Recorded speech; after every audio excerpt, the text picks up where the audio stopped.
I'm going to show you a spectacular game from round 6 of the FIDE Grand Swiss tournament taking place on the Isle of Man. Remember, in this tournament, the top 2 players will qualify for the candidates, so competition is fierce. Right, what have we got here? Samuel Sevian playing white. Well-known American Grandmaster, just 22 years old. Feels like he's been around for years and years. He has, but still only 22, highly experienced. And he's playing Javokhir Sindarov, 17 years old, from Uzbekistan. So, the Uzbeks have this really strong young team of players. Remember, they won the gold medals in the Chennai Olympiad, and Sindarov is just 17 years old. Had a good result in the Qatar Masters as well, came 4th there.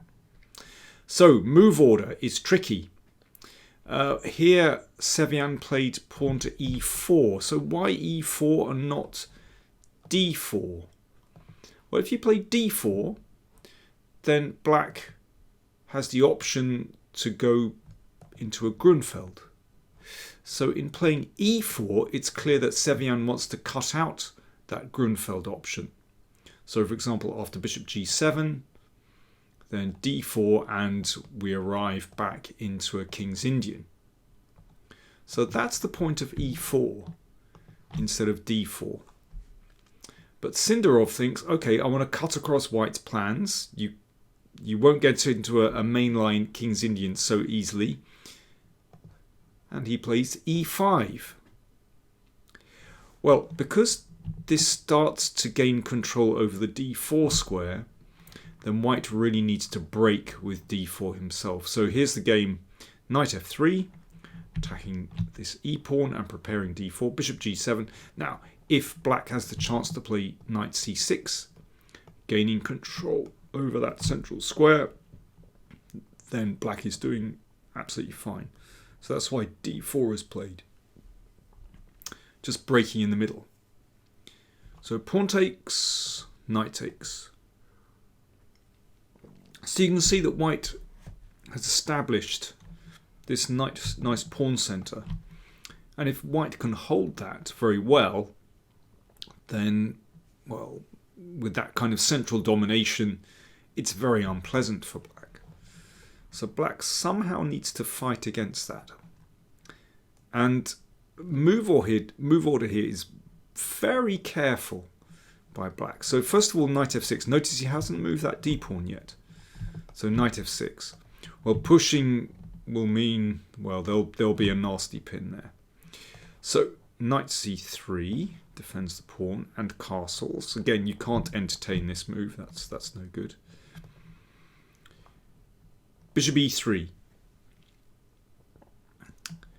Supporting the knight. Looks like a normal square for the bishop. And now d6 would be quite slow. This could give white the chance to consolidate, perhaps with just f3 and queen d2 and castles queenside. Maybe with just bishop e2. I think probably f3 must be the move. And it's hard to break down this position. So after bishop e3, Sindarov played c6. He wants to break with d5 and just destroy white's centre, just break up white's centre. And Sevian plays queen d2, so obviously he's looking to castle on the queen side. I might return to this position actually. I think we're already at a very critical moment in the game. So rook e8 attacks the e-pawn. So therefore f3 and d5. So black is able to get this pawn break in straight away, and that's absolutely crucial, particularly as white's king is still in the middle of the board. So white has to be extremely careful already. And notice this is why black didn't play the standard pawn move d6. If we go back to, let's say, this position, a kind of reflex move here would be to go d6 and then to think again about what you're going to play next. But Sindarov appreciates that every move counts in this kind of position. If you lose like half a move here, then you might have missed that window of opportunity to break in the center. So d5, excellent move.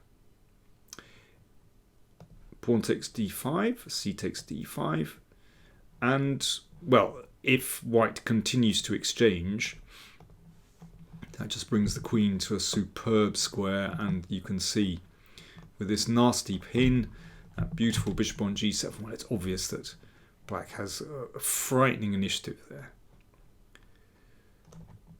And if white tries to keep it close with c5, bishop h6 is very unpleasant. So Sevian just gets out quickly. Understandable. Castles queenside. But black just develops knight c6. Already this is, I think, a very uncomfortable position for white. Because although the king has escaped from the e-file, it's actually still rather exposed on c1. You know, ideally you'd like to play it right into the corner here, but that takes time. And that bishop is trained on the queen side. So white has to take extreme care already. I mean, one thought might be to play g4, not really with any attacking ideas in mind, but simply because it takes away that square from the bishop. That's a thought. Another thought is to play knight c2, which covers some squares and, you know, perhaps looks to exchange, which would sort of reduce some of the tension. Also, yeah, it defends the bishop too. But Sevian had another idea in mind. He was concerned about this bishop on g7, understandably, and he exchanged knights on c6 and then played bishop d4, which just challenges that strong bishop on g7. That bishop on g7 is a monster lying in wait, ready to just kind of strike across the board to the queen side. So this looks pretty normal to match it with bishop d4. Nevertheless, there is a slight problem. After this exchange on c6, you can see the b file has opened, so rook b8. Looks very logical. So pawn takes pawn. Right. Here is your first chance to shine in the game. Black to play. If you were playing with black, what would you play here? Cheers, folks.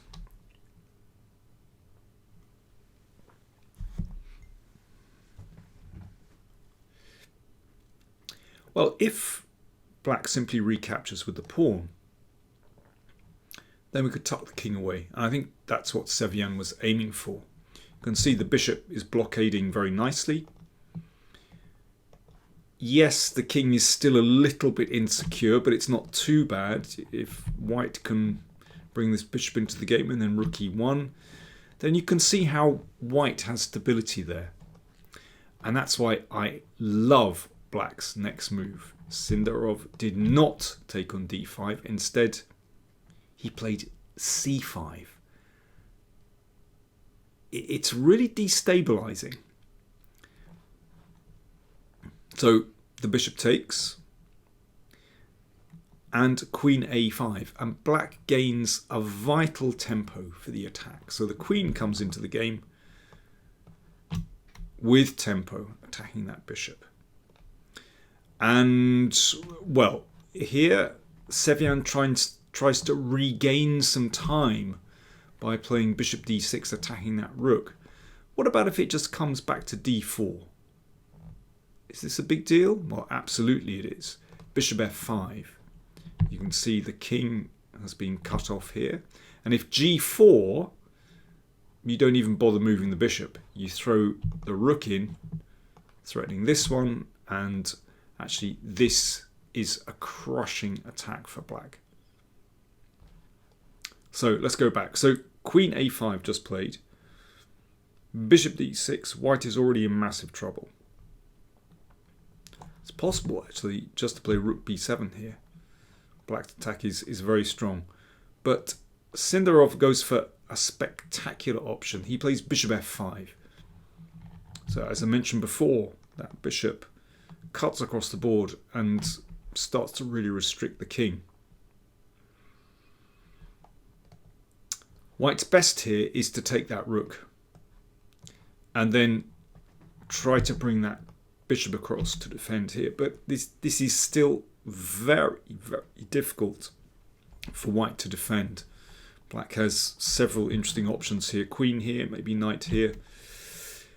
In any case, after bishop f5, Sevian underestimated Black's chances. He played g4, which on the surface of it doesn't look bad. If you can drive that bishop away from this beautiful diagonal, well, then white has good defensive prospects. So what do you play here? Black to play. What do you do?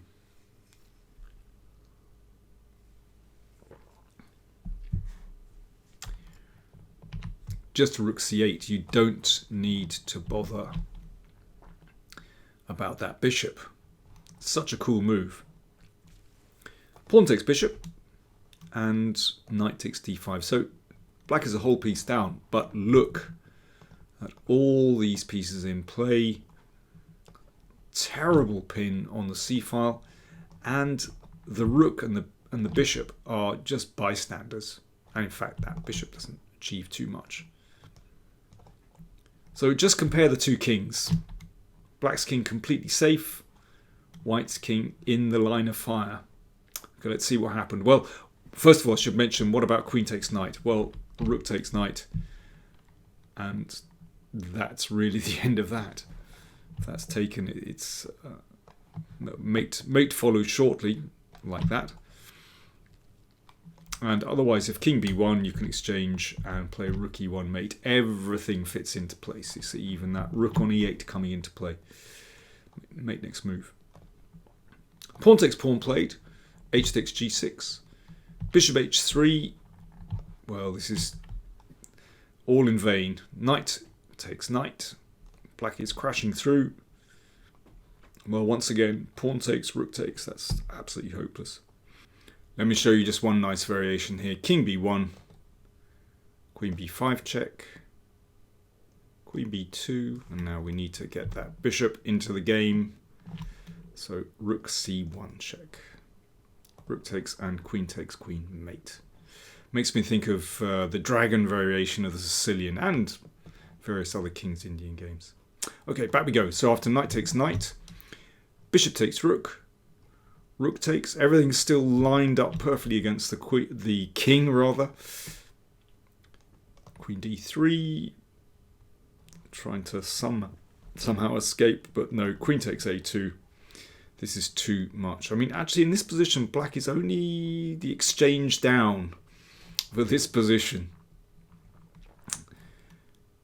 Bishop c7. Okay, that's a little bit of trickery at the end. Rook takes, then I suppose hoping for queen d8. Even that I don't quite trust, but anyway. But there's no need to take the bishop, of course. Knight takes rook, and here Sevian resigned. For example, if rook takes knight, queen takes b2 is mate. If queen d7, well, let's give a check there. I mean, there are many ways to win this position, of course. But let's show you this one. Queen b3. Queen check. Now let's grab that rook in the corner. And now black is a whole rook up with more to come. Absolutely devastating. It just shows that in these kind of positions, when you castle queenside, you have to think whose king is safer. Look at that fantastic bishop. Look how safe black's king is, whereas white's king is rather exposed. Now, white can get away with this if you play very carefully. But Sevian missed a couple of things. I think in particular that move c5 was a beautiful idea, just gaining a tempo. I mean, it seems, with hindsight, seems very simple and very clear. But after this, White is really struggling. I mentioned a moment in the opening, way back, after bishop e3, c6. So instead of queen d2, there's a very interesting idea, which is to push that pawn with e5. So this exploits the fact that black has not played d6. Knight e8. So it pushes the knight back. Now, just for a moment, you can see that black's development is pretty poor. Look at that bishop on c8. Now, if white follows up with, say, f4, that would be very poor. Then d6.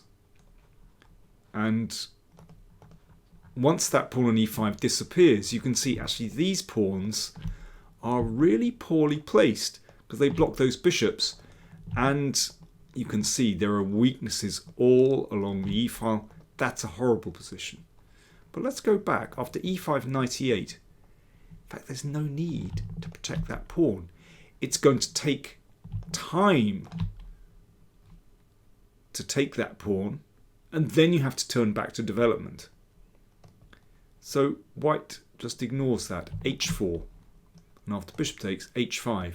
Now that is an interesting position, because suddenly black's king comes under fire.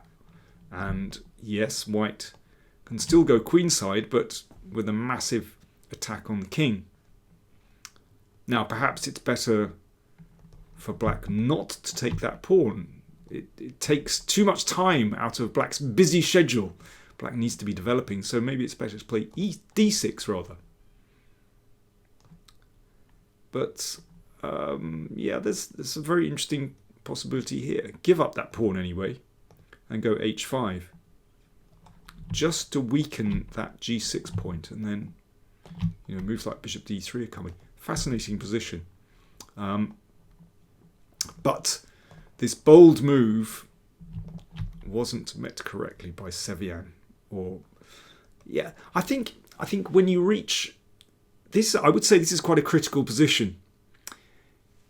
The middle game is about to start. Well, white's still in the opening, but even at this very early stage in the game, you need to be so alert to these kind of possibilities. Who's going to grab the initiative? Anyway, who's doing what in the tournament? It is really exciting. After 6 rounds, we have 8 players on 4.5. Wojciech, Caruana, Nakamura, Predka, Sindarov, Vidit, Erigaisi and Esipenko. 5 rounds to go. It's going to be really tight.